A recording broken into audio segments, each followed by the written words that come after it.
Andrew Breitbart once said, politics, much like everything else, is downstream from culture.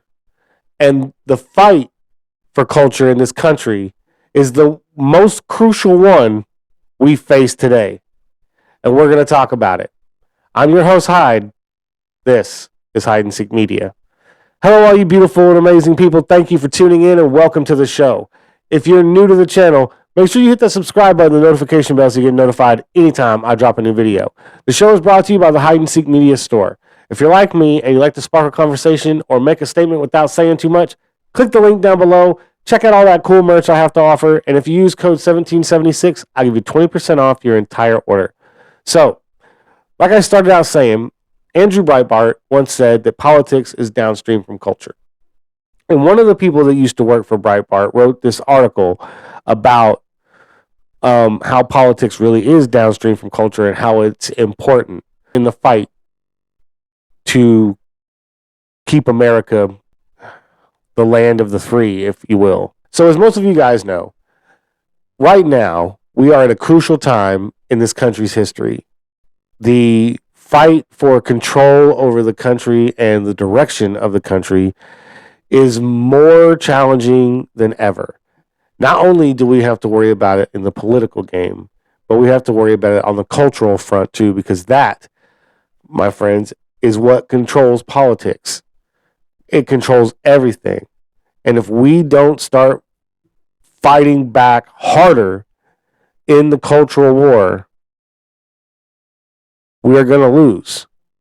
Now, there are people out there making great strides. You have the Daily Wire and Rumble is bringing on new talent like Russell Brand and Steven Crowder. So we have the means to fight back.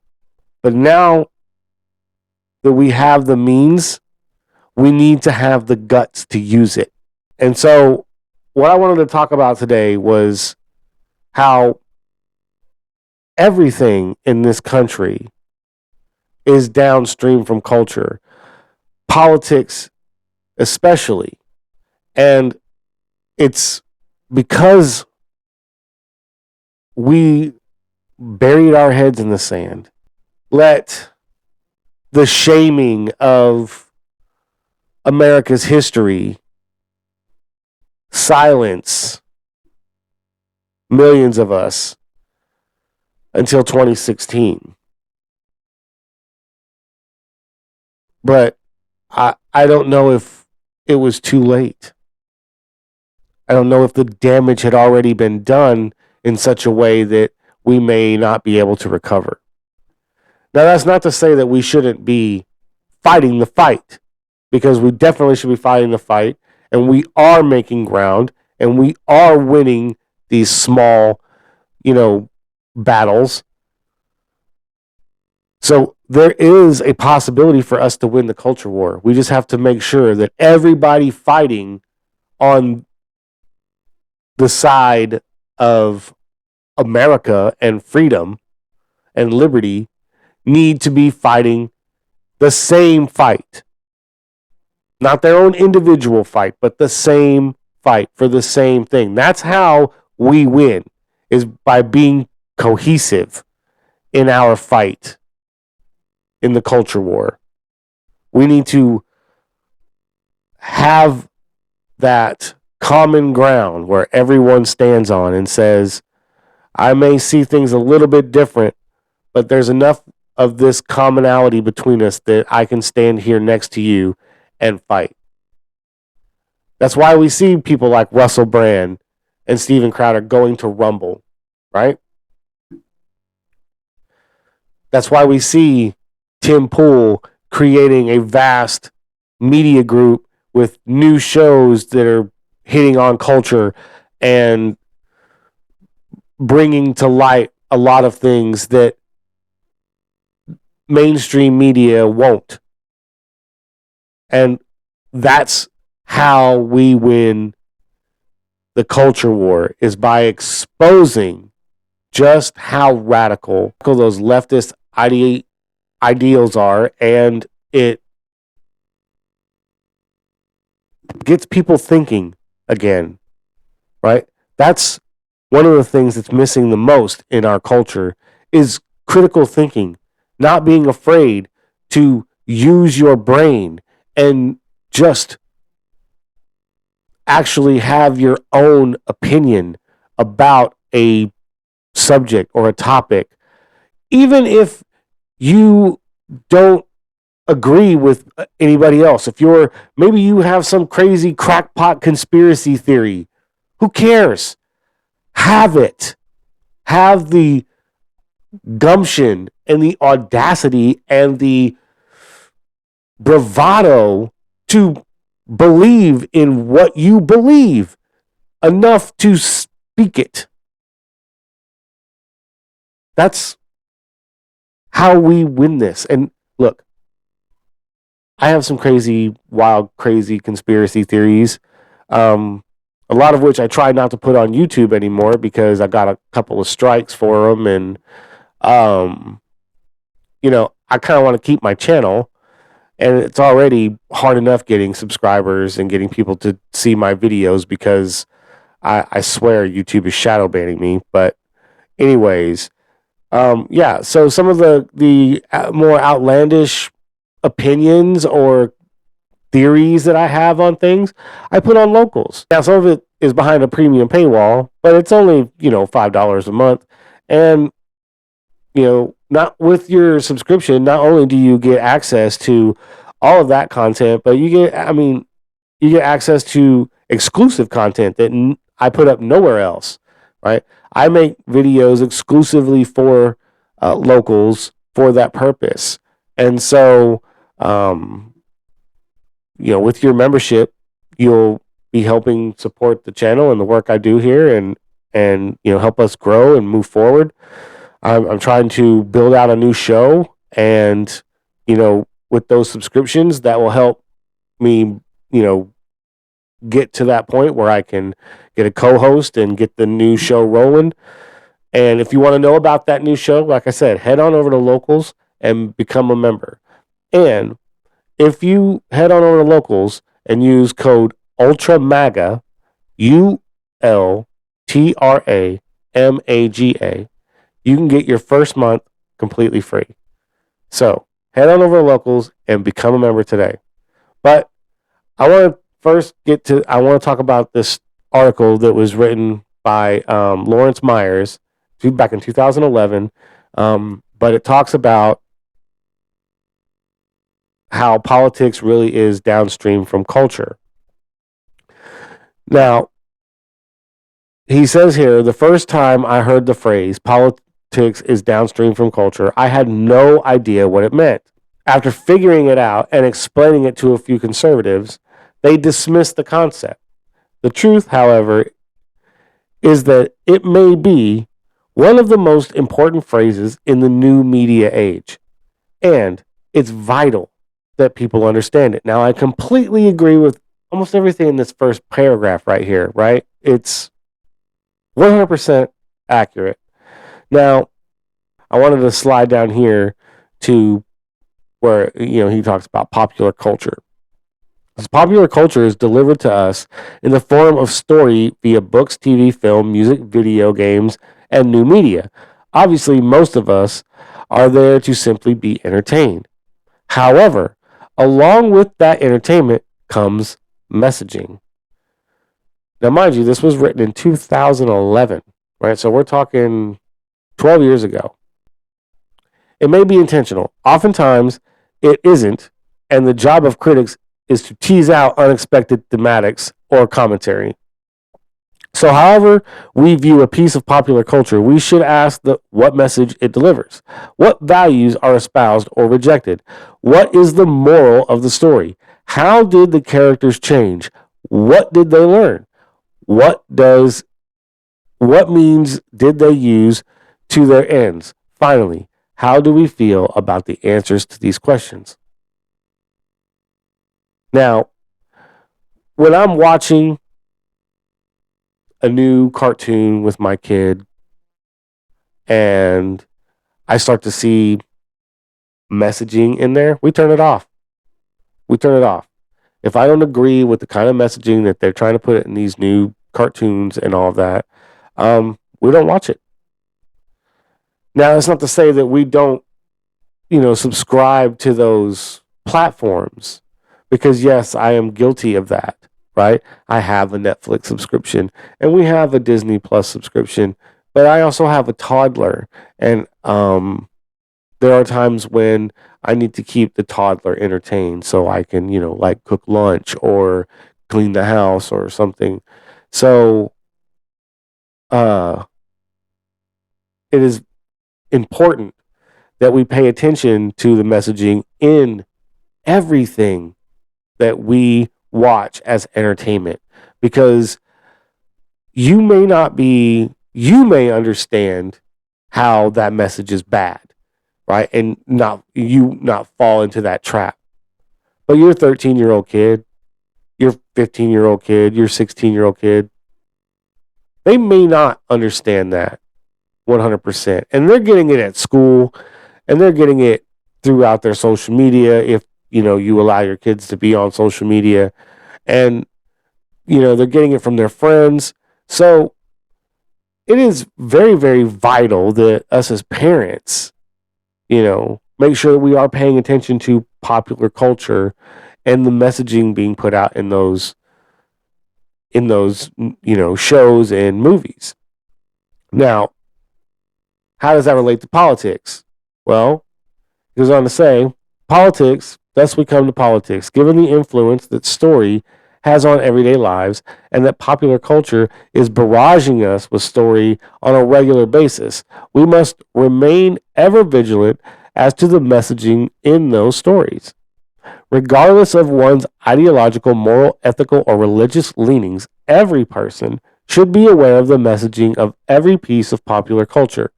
The thesis here at BH is that the vast majority of those with power of content creation are liberals. If you accept that thesis, then realize that liberals control story. Given that breadth and depth of popular culture in our daily lives, it follows that liberal messaging is what is primarily being imparted on the masses. Now, you can see it in news media coverage, right?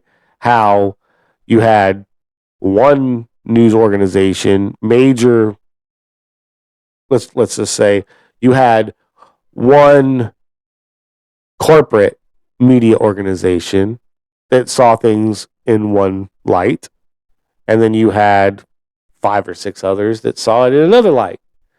And then you had every newspaper, minus, say, 1 or 2, that saw everything in that same left-leaning light, right? So if you just look at media and news media alone, you can see the bias. But then you look at Hollywood, and you can see there are a number of conservative actors who have come out in support of Donald Trump, or in support of the conservative movement, or in support of libertarian ideas, and have been ousted from Hollywood, no longer getting work because the people who control the jobs are of the opposite ideology and don't have to give them the job if they don't want to.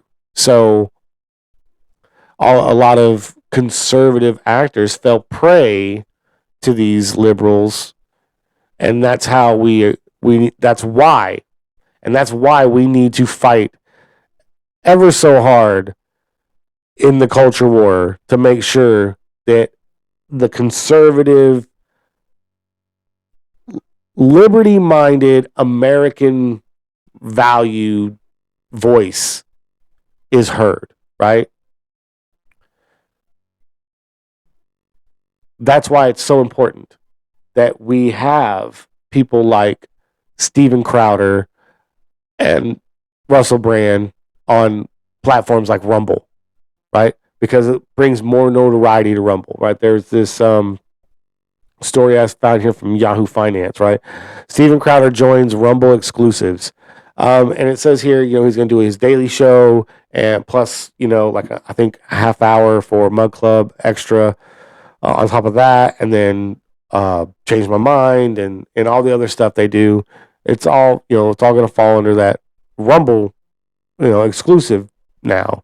And I'm pretty sure he got a deal similar to Russell Brand's, uh, in that he can pretty much say whatever he wants and do pretty much whatever he wants, within the confines of the media laws and whatever else, and the rules of Rumble.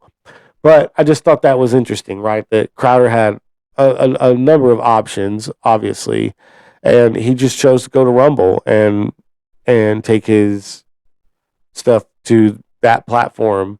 And of course, you can still find him on YouTube because they're gonna put their stuff on YouTube as well. Rumble is gonna utilize YouTube to its advantage as much as it can. So, but I would recommend using Rumble to find most of this stuff. And I know most of you guys are probably watching me on YouTube right now, and that's fine. That's where the majority of people go to watch videos like this. And I get it. Rumble kind of has that right wing echo chamber feel to it. I 100% understand that. And that's kind of why I still like being on YouTube, is because there are more conservative or liberty minded people on Rumble than there are YouTube. But the number on YouTube is growing.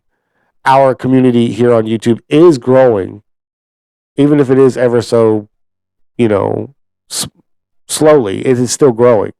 And because of that, I'm willing to stick it out and fight the good fight here on YouTube, because I believe utilizing every major platform to your advantage in some way, shape, or form is only going to help you, right? And so, but I'm so glad that Steven Crowder finally, decided somewhere to go, and he chose Rumble and is doing basically what Russell Brand did, right? And that's what's most important, is we get as many voices out there and as many content creators out there as we can. And that's why this channel exists, right? Because I want to be part of that creation. I want to be part of that fight. I want to be part of the solution. And if I can, do my little small part, so be it. If it ends up growing bigger and bigger and bigger, like I hope it does, then great. That's awesome too. But I will take any victory I can get, right? And every little milestone is a victory in this culture war fight.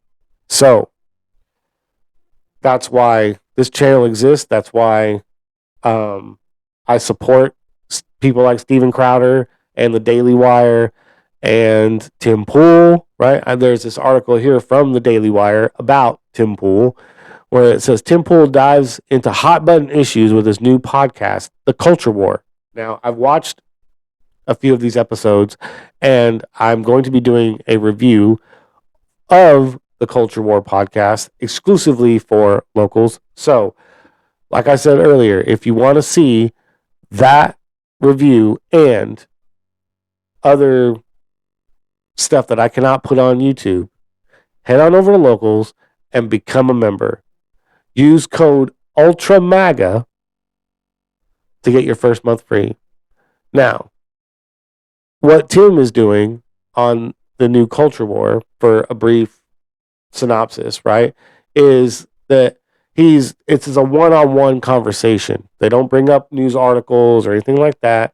They just talk about topics and kind of let the conversation flow wherever it goes. Now, Tim has certain things he wants to talk about within that interview, and so he does kind of, guide the conversation, but that's what an interviewer is supposed to do. And so, like I said, you want to see the full review of the Culture War podcast from Tim Pool, make sure to head on over to locals and become a member. But another thing Tim Pool is doing that I find great is I wasn't a fan at first. I'm going to say this before we get to this, next bit. I wasn't a fan at first. It took me a little while to kind of get into the show. But I have to say, Pop Culture Crisis from timcast.com is rapidly growing on me as one of my more favorite pop culture shows that talk about, you know, movies and video games and TV shows and entertainment, right? That's a part of my channel as well. I like to do reviews on TV shows and movies. I'm going to start dabbling into the video game reviews again here shortly. I've got 2 or 3 video games lined up to play, and so we're going to dive into video game reviews shortly on my channel as well. But what I like about Pulp Culture Crisis is they do have a good rapport with the people they have on the show, and they bring in extra people like Ian and Phil Labonte's been on there a few times from the episodes that I've watched.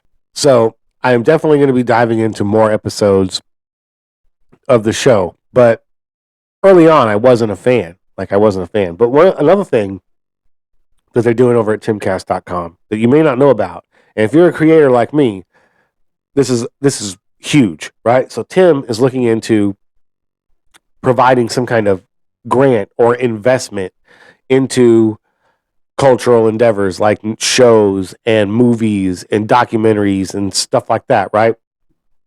And so they're still working out all the kinks, but it's going to be like a $10,000 whatever, right? Investment or grant or whatever, however they do it. But that's huge. That is huge. And if anybody at Timcast sees this video and sees this, I am trying to start a new pop culture current event debate show where we talk about pop culture, sports, politics, current events, and just kind of debate those topics for 2 hours. And I'm currently trying to find a suitable co-host for the show, but I want it to be kind of framed or based like ESPN's First Take or Fox Sports Undisputed, right? Where 2 people debate topics back and forth, and there's guests and a producer / moderator, right, for the show. And so I'm still working out all the kinks on trying to get people in place, but having $10,000 investment would go a long ways to getting studio prepped and getting all the equipment I would need, upgrading some of the equipment I have now that needs upgrades, like computers and video cards and editing software and stuff like that, right? So a $10,000 investment would be huge. So if anybody over at timcast.com sees this, check out the channel, check out my videos, send me an email. Let's, chew the fat and figure out how we can make this work. But like I said earlier in the video, if Dave Rubin from The Blaze calls me, or, Glenn Beck from The Blaze calls, or the Daily Wire offers me one of them crappy contracts, it'd be hard for me to say I wouldn't take it, right? Because it's what I'm trying to build is the shows, right? I'm trying to build this, this show out a little bit more, and then I'm trying to build a new show where, like I said, more of like a debate show. And so I want to continue to grow this endeavor that I'm have embarked on. That's why I need you guys smashing that like button, hitting the subscribe button, leaving comments on the videos, like interacting, like let me know what you think. Let me know what you think about this video, or me, or the channel, or the topics, right? Anything. Just say it. I have thick skin. I can take it. I'm a big boy. Even the bad stuff, I understand. Now, mind what you say, because YouTube does like monitor comments, and I've got no control over the ones they remove. So watch what you say. Find a more elegant way to bash me if that's the problem, right? But I don't care. That's the thing. Like, I'm not afraid of it. Give it to me if that's the thing. Like, if that's your thing and you just like to go around trashing people, I don't care. Come at me, bro. Like, just put it in the comments. That is what that's where, because I will interact. I will reply. We can get into a debate in the comment section if you really want to. I got no problems with it. I love to interact with my viewers. So feel free to fire away, as I like to say. But this is how we win the overall war for the country, right? Is by winning the culture war. By winning the culture war, we can direct politics, we can direct the economy, we can direct entertainment, right? We just have to win. That means we have to produce good things. And hey, maybe my show isn't that great. Maybe it's not as great as I think it is, right? I put a lot of hard work into this show, and I would hope that you guys enjoy, what you see here. Honestly, I'm just kind of fumbling through this. Hopefully, I'm getting better as I've gone on, but it's still, kind of awkward sometimes sitting here talking to 4 cameras and not really having anybody come back at me. That's why I think this debate show idea would be great. And I think I would be really good at it because I'm way better in a situation when I can go back and forth with somebody else's idea that may not be in line with mine. And that doesn't say that we have to disagree on everything, right? But I would like to, find somebody who does lean a little more left libertarian, kind of. I don't want to say that they go as far into like the love everybody attitude as like Ian Crossland, right? That's a little much.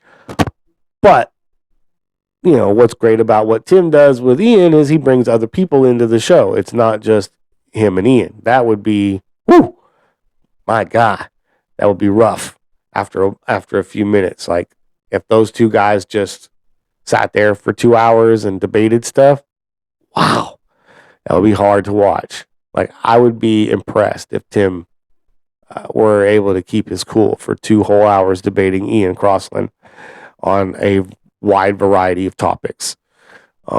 So somebody who does lean a little bit in that direction, right? But not necessarily all the way over there.